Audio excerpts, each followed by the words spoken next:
Olá, pessoal! Qual será que é a relação entre conhecimento, felicidade e tristeza? Outro dia eu estava navegando pelas redes sociais e acabei me deparando com o seguinte post. Vou colocar aí na tela para vocês verem. O autor disse o seguinte: quanto mais conhecimento a pessoa adquire, mais nojo sente do mundo e da natureza e menos prazer em viver. E essa é uma ideia muito comum. Muitas pessoas realmente creem que quanto mais conhecimento a gente tem, quanto mais a gente se aproxima da sabedoria, menos alegria a gente tem em viver. Ou seja, as pessoas mais ignorantes são as pessoas mais felizes. E aí eu decidi então trazer essa temática aqui pro canal pra gente pensar sobre por que essas pessoas têm essa ideia e se isso realmente faz sentido. Será que realmente é verdade que as pessoas mais ignorantes são as pessoas mais felizes? Será que o conhecimento necessariamente leva a gente para um lugar de tristeza? Vamos analisar isso. Será que a ignorância é uma bênção? Eu acho que existem 3 pontos que estão por trás dessa ideia de que a ignorância é uma bênção. A primeira ideia é de que a pessoa ignorante, ela não está a par das tragédias que acontecem no mundo. Portanto, a pessoa ignorante, ela não está ciente de que acontecem guerras o tempo inteiro. Ela não está ciente de que existem pessoas morrendo de fome. Ela não está ciente de uma série de desigualdades sociais, de uma série de problemas sociais que o mundo tem. Exatamente por não saber dessas coisas, ela não se entristece. Por isso, ela seria mais feliz. Tem ainda um segundo argumento, que é a ideia de que o mundo está cada vez pior. Essa é uma ideia que existe desde que o mundo é mundo. É o mito da Idade de Ouro. Esse mito diz que as coisas boas, elas eram boas antigamente. A humanidade no passado, ela era diferente, as pessoas eram melhores, o mundo era melhor.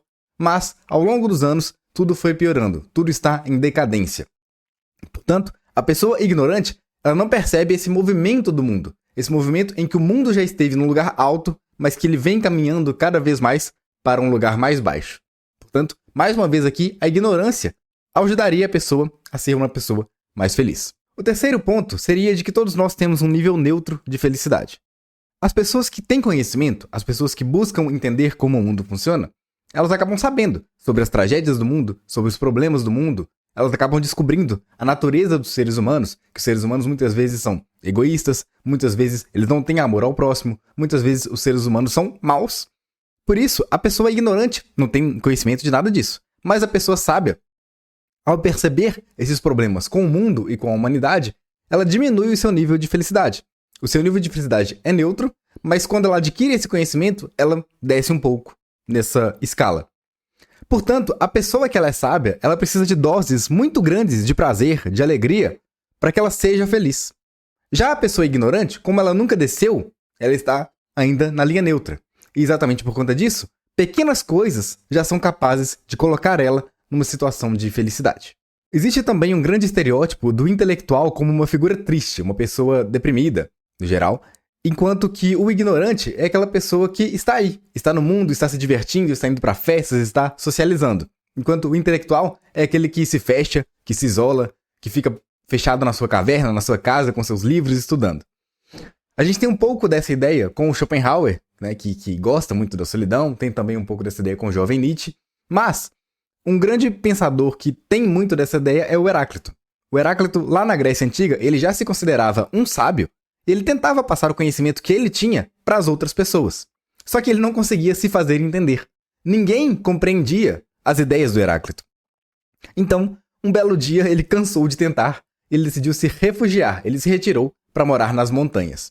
Então, de novo aí essa ideia de que o intelectual é aquele que às vezes nem é compreendido, então ele se isola. A solidão é amiga do intelectual.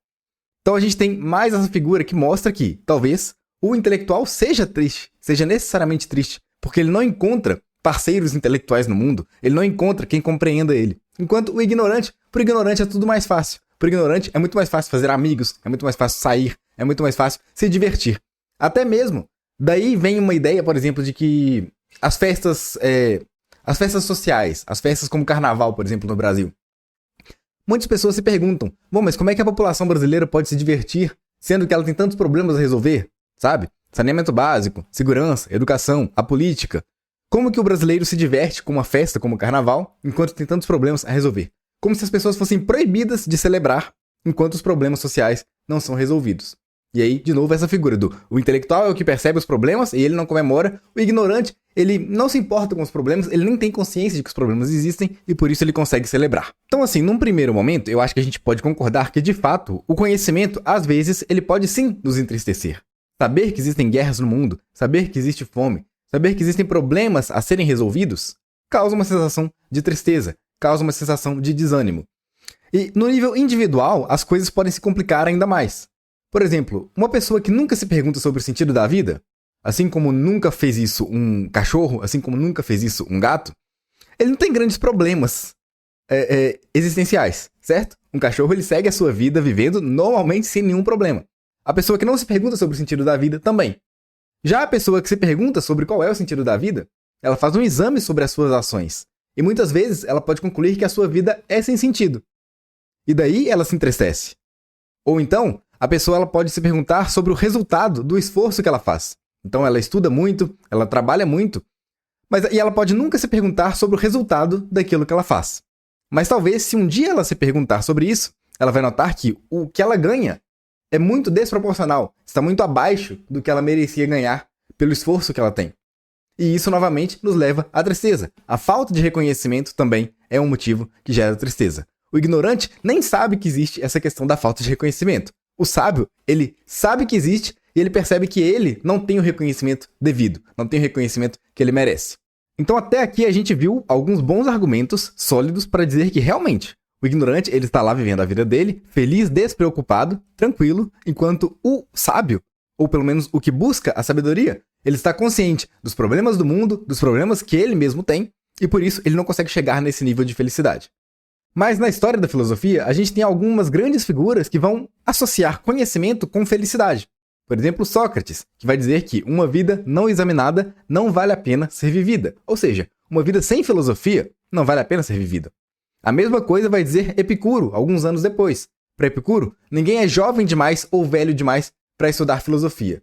Porque dizer isso seria a mesma coisa do que dizer que se é jovem demais ou velho demais para ser feliz. O que é um verdadeiro absurdo.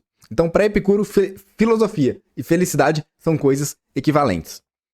Então, quem tem razão nessa história? Será que o conhecimento está mais pro lado da tristeza ou será que o conhecimento está mais pro lado da felicidade? Para onde que a gente vai? Como é que a gente sai desse impasse? Aí eu trago rapidamente aqui uma história do Voltaire. O Voltaire ele escreveu uma coleção de contos e um desses contos se chama História de um Brahmane. Um Brahmane é uma figura da religião hindu, certo? Como que é a história? Um viajante se encontra com esse Brahmane e o Brahmane ele é muito rico e ele estuda muito. Tem mais de 40 anos que o Brahmane se dedica aos estudos das coisas. E o Brahmane confessa para o viajante que apesar de tanto estudo, de tanto conhecimento que ele adquiriu, ele não consegue ser feliz. Porque as questões que ele não sabe resolver fazem com que ele fique extremamente inquieto. Fazem com que ele não consiga nem dormir à noite. Por exemplo, o Brahmane, ele vive no tempo, certo? Todos nós vivemos no tempo. Mas ele não sabe responder o que é o tempo. E isso atormenta ele. O Brahmane não sabe nem mesmo sobre as divindades, se as divindades existem mesmo e quais são as características que elas têm. Ele admite a sua ignorância quanto à questão da religião. E isso atormenta ele. Ele quer conhecer as divindades. O Brahmane, ele está a caminho da eternidade. Ele já é um velho. Ele está... A gente vive por um período de tempo e depois a gente fica para a eternidade. Então ele está se encaminhando para a eternidade e ele não sabe o que é a eternidade. É impossível para a gente entender realmente o que é a eternidade. E isso atormenta, mais uma vez, o pensamento do Brahmane. Aliás, o próprio pensamento. O Brahmane não sabe nem explicar o que produz o próprio pensamento que ele tem. Então o Brahmane aqui na história, ele se parece muito com a figura do filósofo, aquele que quer descobrir as verdades do mundo, mas que não consegue. E ele acaba ficando triste por conta disso. Ao lado do Brahmane morava uma senhora, uma velha senhora. E essa senhora, ela era considerada tola. Por quê? Exatamente porque ela não se perguntava sobre essas coisas. Ela nunca tinha se perguntado sobre o sentido da vida. Ela nunca tinha se perguntado sobre os resultados dos esforços que ela fazia. Ela vivia a vida dela da forma como ela foi programada para viver, sem pensar, como se fosse um robô. E o viajante, observando aquela situação, pergunta para o Brahmane então: mas você não se envergonha de ser infeliz? Enquanto ao seu lado mora uma pessoa tão tola, com muito menos sabedoria do que você tem, e que é completamente feliz, que vive a vida de forma tranquila. O Brahmane pensa um pouco, sobre essa situação e ele admite que realmente é um problema o fato de que ele não é feliz, mas ele diz que se fosse para ser feliz da mesma forma que ela é, ele preferia não ser feliz. Ou seja, a felicidade na mentira, a felicidade na ilusão, a felicidade no engano, não é felicidade verdadeira. O ponto aqui do Voltaire é o seguinte: a gente quer ser feliz? Sim. Todo mundo quer ser feliz. Todo mundo busca a felicidade. Aristóteles já dizia isso há muito tempo atrás. A questão aqui, você pode ser feliz na mentira, acreditando numa mentira, ou acreditando numa verdade. E aqui a gente pode falar de várias coisas, sobre o sentido da vida, sobre a ética, sobre a religião, sobre a política, sobre a metafísica, sobre as questões da epistemologia. Você pode acreditar numa série de mentiras e construir a sua felicidade nela, sobre ela, ou você pode buscar a verdade e daí construir a sua felicidade. Então, a ideia aqui é qual? A ideia do Voltaire nesse conto, e a ideia do Sócrates e do Epicuro, é que a felicidade ela só vale de verdade quando ela é construída em cima da base do conhecimento, em cima da base da verdade, em cima da base da sabedoria. Porque senão, ela não vale. E aí eu trago um exemplo, que é, uma vez eu estava dando uma aula sobre um filósofo, e aí, não sei como que a gente chegou nesse tópico, mas uma aluna disse que ela tinha muita dificuldade em voltar a ter a mesma amizade que ela tinha com a mãe dela. Porque ela viveu 20 e tantos anos da vida achando que ela era filha biológica. E com 20 e poucos anos ela descobriu que ela era adotada. Ou seja, olha aqui a leitura dessa situação. Ela, sobre a base de uma mentira, ela construiu a relação dela com a própria mãe. Quando a base ruiu, quando a base estremeceu, porque a base era mentira, né, o edifício todo o relacionamento, a força daquele relacionamento caiu. E ela disse pra mim que já fazia mais de 20, 30 anos que ela estava tentando reconstruir aquele relacionamento do jeito que era, mas ela não conseguia. Exatamente porque a confiança foi quebrada. Né? Tudo por quê? Porque o princípio da relação foi um princípio falso, foi um princípio enganoso. E eu disse pra ela, isso faz todo sentido. Porque eu também sou adotado. Mas eu sempre soube, sabe? Não teve aquele momento da revelação, aquele momento da novela, em que acontece aquele show e que, nossa, você fica desesperado porque você descobre que você não é filho biológico. Eu sempre soube, né? Da mesma forma como eu sempre soube meu nome, eu sempre soube que eu sou adotado. Então o meu relacionamento com a minha mãe foi construído de um jeito inabalável, certo? Não existe aqui uma verdade que está rondando aqui e que se ela chegar à tona, se ela bater à porta, ela destrói o que foi construído. Isso nunca vai acontecer. Portanto, a minha felicidade ela é muito mais segura. E exatamente por conta disso, ela é muito mais verdadeira, muito mais estável do que a felicidade feita numa mentira. Então eu acho que a partir dessa história, a gente pode perceber como que a ignorância, na verdade, não é uma bênção. A ignorância, ela só é uma bênção enquanto a verdade não bate na porta. Mas um dia ela pode bater. A verdade não chega só quando você procura ela. Quando você fala, vou dar uma olhada e aí você se depara com a verdade. Quando você sai da caverna, pra gente pegar a figura de Platão. Às vezes a verdade aparece sem você querer. Né? E aí, se você construiu toda a sua vida com base numa mentira, a coisa se complica. Às vezes você dedica a sua vida inteira a uma ideologia política e depois percebe que aquela ideologia política não tem fundamento, que ela é falsa. Às vezes você dedica a sua vida inteira a uma ideologia religiosa e descobre que, no fundo, aquela ideologia não tinha fundamento, que ela é enganosa. E aí tudo que você construiu, então, se perde. Perde o valor. Portanto, o que interessa, na verdade, é a gente buscar sim a felicidade, é lógico, mas não a felicidade de qualquer jeito, certo? E aí eu vou trazer o André Comte-Sponville, que é um filósofo que está vivo, inclusive, ainda. Ele diz que toda a filosofia, o que a filosofia busca, é a sabedoria. E o que é a sabedoria? É a felicidade, mas não a felicidade de qualquer jeito. Sabedoria é a felicidade na verdade. Isso é sabedoria. E é isso que importa.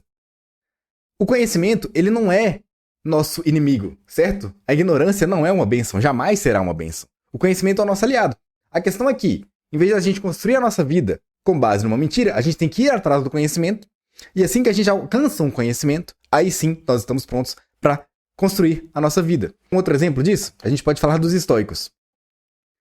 Eu falei antes daquela questão do esforço. Às vezes você trabalha muito, você não é recompensado pelo tanto que você trabalha. Mas talvez você esteja tendo uma expectativa irreal. Se você compreender como o mundo funciona, você não vai ser tão otimista assim. Você não vai esperar uma coisa que nunca vai acontecer. Por exemplo, você não vai esperar ficar trilionário sendo professor de filosofia. Para dar um exemplo assim, que é quase impossível. Não é totalmente impossível, mas é bem difícil. Portanto, se você tem expectativas mais realistas, se você foi atrás do conhecimento, entendeu como o mundo funciona, bom, agora você vai construir a sua carreira, sabendo até onde você pode chegar, sabendo o quanto você vai ser recompensado, sabendo quais são as dificuldades, quais são os percalços no meio do caminho. Tudo isso buscando uma felicidade, mas não uma felicidade ilusória, não uma felicidade que vai se ruir, mas uma felicidade que vai se manter de pé. É como decidir construir um castelo sobre um solo estável ou construir um castelo sobre areia movediça. E aí, eu acho que é bem clara qual que é a melhor decisão. E o que você acha de tudo isso? Você está no time que acredita que a ignorância é uma bênção ou você está no lado que pensa que o conhecimento é a verdadeira bênção, que a sabedoria é a verdadeira bênção? Deixe seu comentário aqui embaixo para a gente seguir a discussão. Se você quer aprender filosofia, você pode aprender mais com o meu conteúdo no Instagram e também com o meu podcast no Spotify, com aulas diferentes, são outros temas, uma outra dinâmica do que é que eu trago aqui no canal. Os livros que eu usei como referência para construir esse vídeo estão aqui embaixo na descrição. Se inscreva no canal para mais filosofia. Eu te vejo no próximo vídeo e até mais.